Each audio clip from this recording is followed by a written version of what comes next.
So I take it that you and your mother were never on speaking terms?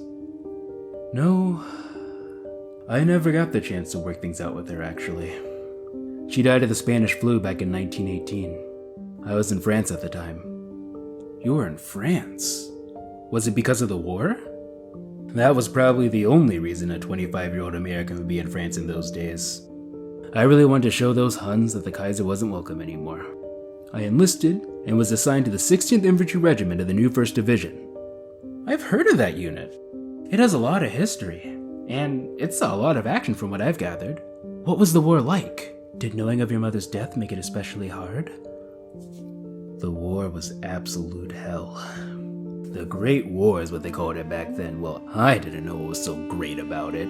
Samuel paused for a moment, reflecting on those horrendous days in the trenches. I actually didn't hear about my mother's death until I got back from overseas. Could you imagine?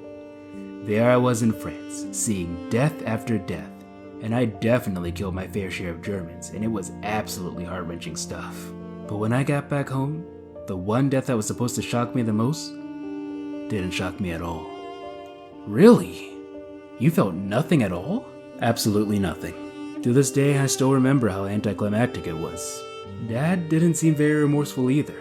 He spoke of his own wife's death as if it was something that he just happened to read in the newspaper. It must have felt very strange for you. The whole war felt very strange for me. Why, I remember once when I was in El Caney, there was this German infantryman. He must have only been about 16 years old. I'm sorry, did you just say El Caney? Yes.